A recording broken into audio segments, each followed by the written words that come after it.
Assalamualaikum warahmatullahi wabarakatuh. Selamat pagi menjelang siang teman-temanku semua yang sedang mendengarkan dan mengikuti pembelajaran pada hari ini. Perkenalkan, saya Afriani Melawati. Ya, mungkin sudah pada kenal ya, karena saya memegang mata pelajaran sosiologi. Dimana untuk kali ini saya masuk ke kelas 10 ya. Nah, pembahasan di kelas 10 ini adalah melanjut tentang pembahasan yang sebelumnya ya, mengenai individu, kelompok, dan yang namanya status peran sebagai makhluk sosial ya. Nah, di mana untuk pembukaan ya, saya mengingatkan bahwa kita sebagai manusia itu terbagi ke dalam dua status kita ya. Nah, peran kita itu ada dua ya. Ada yang dimaksud dengan makhluk individu ya, dan makhluk sosial, di mana makhluk individu dan makhluk sosial ini tidak bisa dilepaskan di dalam diri kita, yang mana makhluk individu ini memiliki hak dan kewajiban kita sebagai makhluk perorangan ya, dengan garis besarnya, dan kita sebagai makhluk sosial, dengan kata lain kita tidak bisa hidup sendiri dan pasti memerlukan orang lain. Dan begitu pun ada sebuah yang namanya interaksi antara kita dengan orang lain.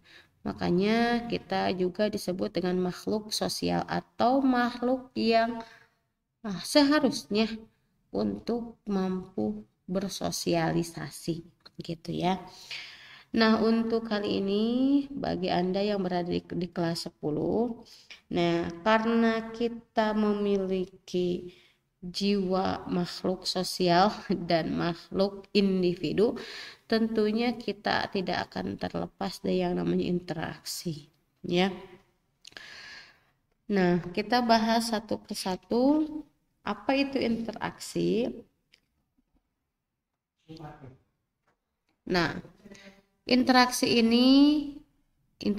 adalah hubungan timbal balik antara individu satu dengan individu lainnya maupun kelompok satu dengan kelompok lainnya. Untuk apa? Untuk menjalin hubungan yang diterapkan dalam kehidupan kita bermasyarakat, dan juga harus mampu dari interaksi ini membangun sistem dalam hubungan sosial. Jadi makanya ini disebut dengan makhluk sosial, itu seperti itu, ada interaksinya.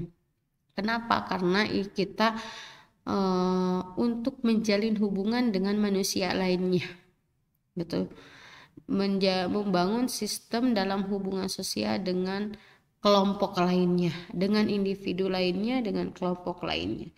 Makanya di dalam mata pelajaran sosiologi itu dijelaskan sampai ke interaksi pun dijelaskan, karena bagaimana sih caranya kita berinteraksi dengan baik?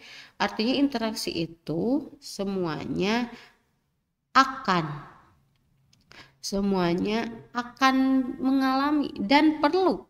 Nah, kalau dengan kata kita mah ada komunikasi cina ya.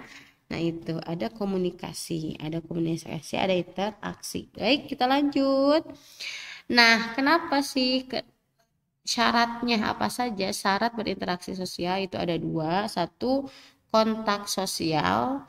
Dua, komunikasi. Apa itu kontak sosial? Nah, kalau di katanya, kontak itu sebetulnya berasal dari bahasa Latin ya, yaitu come dan thank yang artinya menyentuh.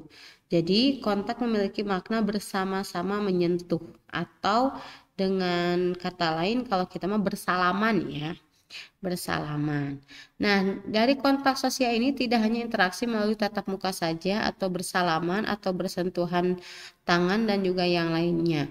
Nah, dari asal kontak ini bisa saja melakukan kontak ini tanpa perlu bertemu langsung, ya, seperti informasi melalui radio saling menyapa, ya kan, atau dari telepon saling menghubungi, atau sekarang mah PC ya, video call, sampai kita bisa berinteraksi sampai tatap muka gitu ya, ada PC seperti itu. Bahkan ada juga kalau dulu itu surat menyurat elektronik atau pesan message gitu ya, atau WA dan juga yang lainnya gitu ya. Nah, makanya kontak itu ada hubungan antara individu dengan individu, ataupun kita punya grup kelompok gitu ya. Nah, kita juga berinteraksi melalui kontak itu antara kelompok. Baik, yang kedua, syarat kedua adalah komunikasi. Komunikasi merupakan hal yang sangat penting juga dengan maksud adanya saling mengungkapkan perilaku, entah itu dalam berbicara, sikap, untuk menyampaikan pesan dan juga yang lainnya. Baik teman-teman, dengan kata lain, kontak itu adalah hubungan, komunikasi itu adalah pesan yang disampaikan dalam kontak itu, gitu ya. Jadi ada informasi yang disampaikan. Misal kita WhatsApp seseorang gitu ya, pasti ada tujuannya. Entah itu kita menanyakan apa, entah itu kita menanyakan menanyakan informasi dan juga yang lainnya. Nah, senantiasa kita ada komunikasi gitu ya, ada informasi yang disampaikan. Nah, begitu ya syarat interaksi itu. Jadi tidak hanya bersentuhan tangan saja, tapi ada informasi yang disampaikan. Tidak hanya kita WA-an saja tanpa ada informasi yang disampaikan. Minimal kalau misalkan teman-teman mah menanyakan apa kabar ya gitu, nanyakan kabar atau menanyakan udah makan ataupun belum. Nah, itu ada komunikasi melalui kontak, ada informasi yang disampaikan gitu ya. Oke, baik. Nah, teman-teman, di sini ada jenis-jenis interaksi atau bentuk-bentuk interaksi gitu ya. Jenis-jenis interaksi itu ada 3 macam. Satu, interaksi antar individu dengan individu. Yang kedua, ada interaksi individu dengan kelompok. Dan yang ketiga, ada interaksi kelompok dengan kelompok.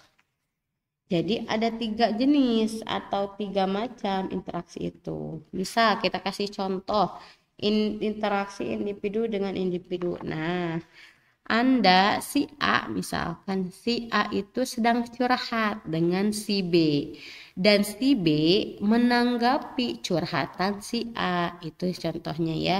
Jadi ada interaksi, jadi ada timbal balik. Tapi kalau misalkan tidak ada timbal balik, itu bukan disebut interaksi. Tapi kalau ada timbal balik, nah itu baru disebut interaksi. Nah, itu contohnya. Contoh interaksi satu yaitu individu dengan individu, si A curhat ke si B gitu kan, dan si B menanggapi curhatan itu ya. Yang kedua adalah interaksi individu dengan kelompok. Misal ibu guru sedang mengajar di sekolah dan kalian sebagai muridnya itu termasuk kelompok. Nah, itu disebut dengan interaksi individu dengan kelompok. Kenapa? Karena ada timbal balik. Ketika ibu guru bertanya, maka murid-murid akan menjawab. Nah, itu disebut interaksi individu dengan kelompok. Oke, kita contohkan yang ketiga. Ini contoh ringan, contoh gampangnya saja ya. Interaksi kelompok dengan kelompok. Interaksi kelompok dengan kelompok, misal grup futsal A dengan grup futsal B. Nah, itu saling berebut bola, ada timbal balik, ada mengoper ya. Ada ada timbal balik, ada interaksi walaupun tidak melalui ucapan ya, tidak melalui kata-kata, tapi melalui aksi gitu ya. Interaksi kelompok dengan kelompok, itulah contoh dari interaksi nomor ketiga, ya, salingnya bertemu dengan klub bola gitu ya di lapangan. Nah, itulah ya jenis-jenis interaksi sosial beserta contohnya. Oke, baik, yang ketiga. Oke, ini udah ya. Nah, faktor terbentuknya interaksi sosial. Oke, nomor 1 adalah yang menjadi faktor terbentuknya interaksi sosial adalah satu, imitasi. Seseorang atau lebih melakukan untuk meniru seseorang dalam hal gaya, sikap, perilaku hingga penampilan yang terlihat menyerupai orang lain. Kalau kita sering mendengar ya kata imitasi, nah imitasian gitu ya. Nah itu mungkin dengan kata lain meniru. Ya, contohnya misal seorang anak melihat orang tuanya sedang memotong sayur di dapur, ya. Nah, si anak pun meniru bagaimana orang tua memotong sayur. Jadi mengimitasi, meniru gaya, sikap dan perilaku, ya. Itu disebut imitasi. Adalah yang kedua adalah faktor terbentuknya interaksi adalah sugesti.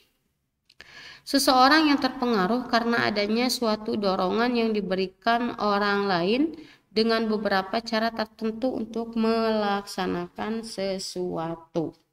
Ya. Nah, di sini kita langsung kasih contohnya saja. Ya. Misalkan contoh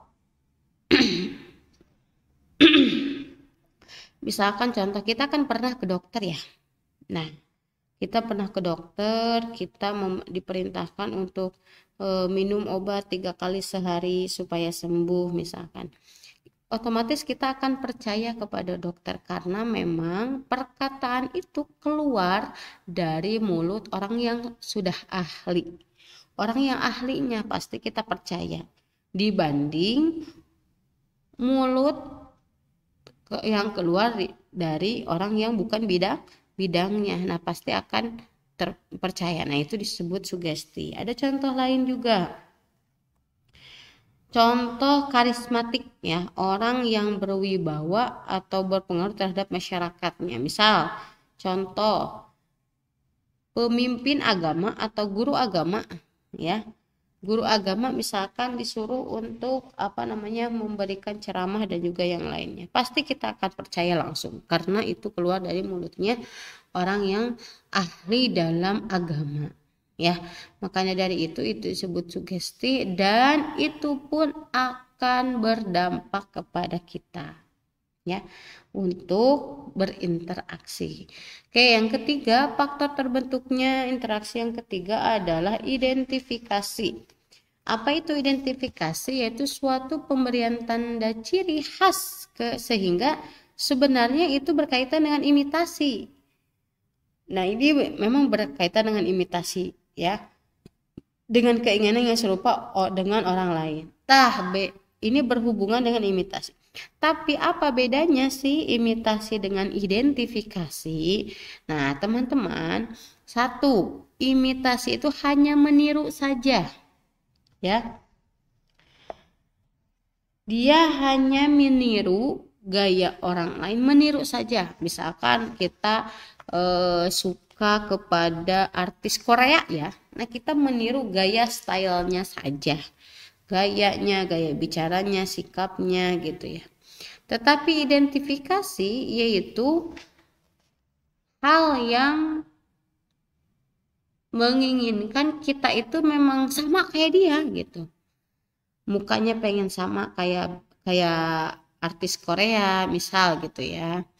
Kita pengen sama gaya artinya pakaiannya sudah pasti sama, tapi dari lebih menirunya itu pengen lebih mendalam lagi, seperti muka saya pengen kayak Barbie gitu kan, maka kita melakukan oplas dan juga yang lainnya. Nah, itu lebih ke identifikasi. Kalau imitasi hanya meniru saja gitu ya. Jadi sampai kalau kita ngefans atau kalau kita kagum dengan seseorang itu Kalau kita kagum atau ngefansnya pengen meniru itu sampai ke dalam-dalam misalkan gitu ya, pengen mukanya sampai mirip dia, nah itu identifikasi. Kalau hanya meniru gaya, sikap, dan juga yang lainnya itu disebut imitasi. Begitu ya. Oke, saya lanjutkan. Faktor terbentuknya interaksi sosial yang keempat adalah simpati.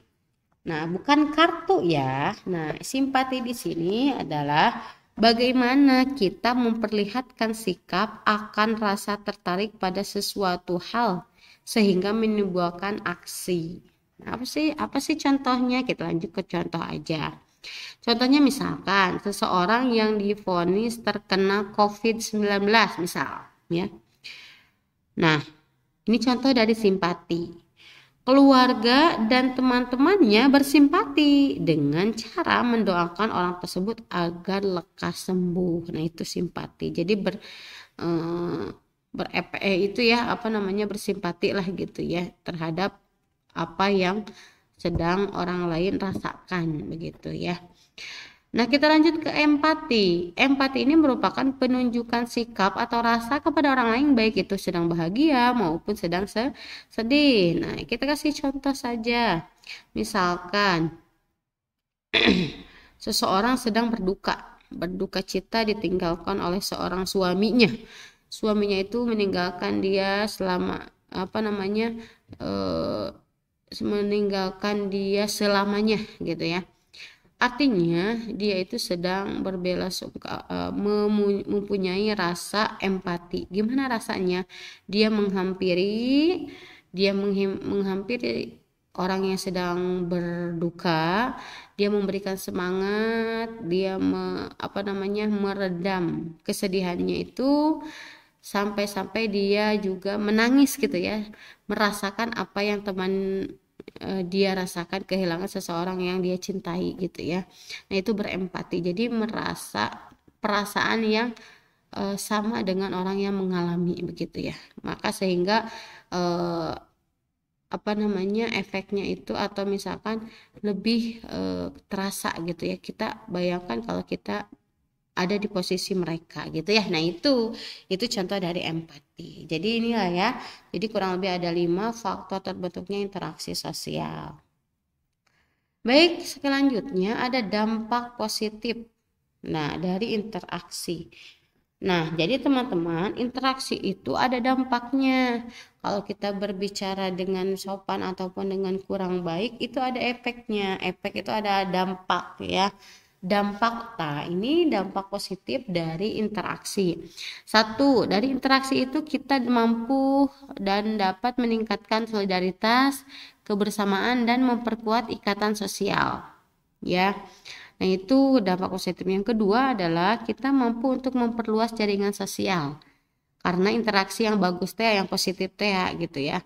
Dan juga mampu membangun hubungan dengan lebih banyak orang.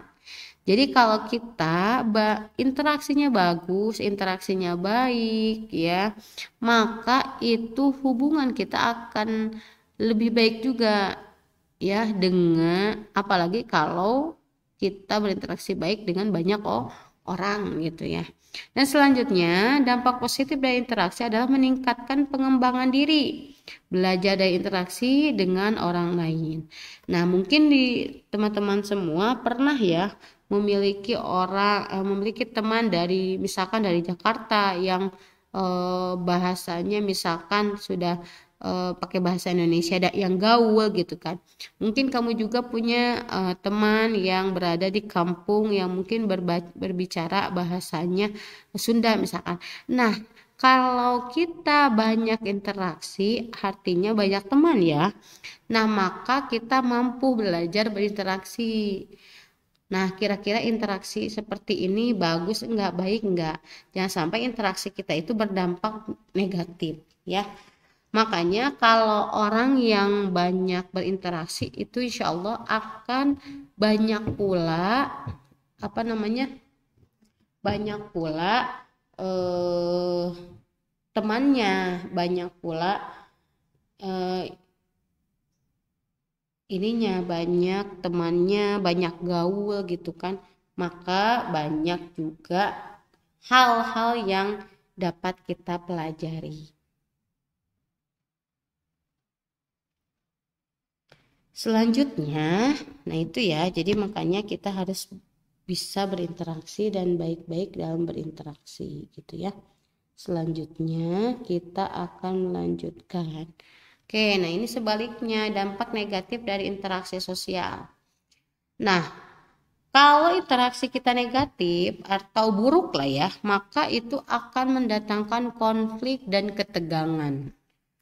Ya, dan juga perbedaan pendapat yang tidak terselesaikan kalau interaksi kita buruk gitu ya, dampak efek dari negatifnya.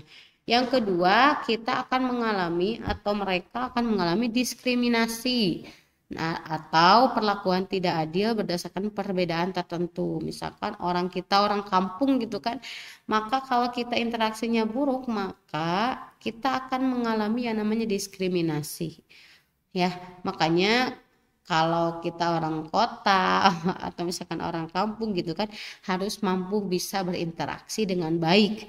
Jangan merasa ada insecure ya dari diri kita. Makanya kita menjalin hubungan itu harus dengan baik-baik dan interaksinya pun harus baik.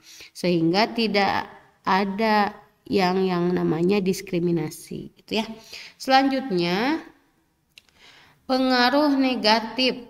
Maka kalau interaksi sosial kita buruk, maka akan mendatangkan pengaruh negatif bagi diri kita.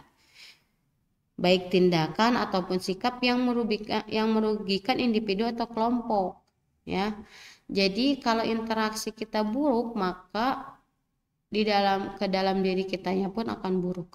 Jadi senantiasa efek-efek dari dampak negatif dari interaksi ini semoga terjauhkan dari diri kita. Maka bagaimana caranya? Kita harus mampu berinteraksi dengan baik dengan semua kalangan pun. Walaupun kita masih anak muda ya, masih umur 15 tahunan. Nah, jangan canggung, jangan merasa ini kalau ngobrol dengan nenek-nenek, dengan kakek-kakek, ayo kita harus baik kepada siapapun. Interaksi kita harus baik kepada anak kecil juga ya. Nah, itu tidak memandang bulu. Artinya kalau di kampung makan suka ada dibilang apa-apa gitu ya. Nah, itu makanya jangan sampai terjadi seperti itu. Dan jangan sampai dampak negatif itu tertimpa kepada diri kita sendiri ya. Oke, baik. Kesimpulannya dari interaksi ini adalah merupakan elemen penting dalam kehidupan bermasyarakat. Tadi ya, karena kita itu membutuhkan orang lain dan kita pun pasti memerlukan orang lain, tidak bisa hidup sendiri. Makanya dari interaksi itu adalah elemen yang sangat penting di dalam kehidupan kita bermasyarakat. Nah, juga dari interaksi memahami jenis dan bentuk interaksi sosial membantu kita mengelola hubungan supaya menjadi lebih baik lagi. Kalau kita belum bisa berinteraksi, yuk kita belajar sedikit demi sedikit, interaksi dengan keluarga dulu, interaksi dengan teman-teman dulu dengan yang baik, maka senantiasa nanti akan menyebar luas kalau interaksi kita sudah baik. Oke, yang lagi menghargai perbedaan dan berkomunikasi secara efektif. Nah, juga kalau kita mampu menghargai perbedaan dan berkomunikasinya dengan baik, nah juga akan meningkatkan kualitas interaksi kita. Nah, jadi teman-teman, kalau kita kan biasanya interaksi itu kebanyakan depan layar ya, atau misalkan depan gadget semua. Nah, interaksi antar secara langsung itu biasanya kalau anak-anak muda lebih banyak menyendiri dan juga aksi dengan gadgetnya.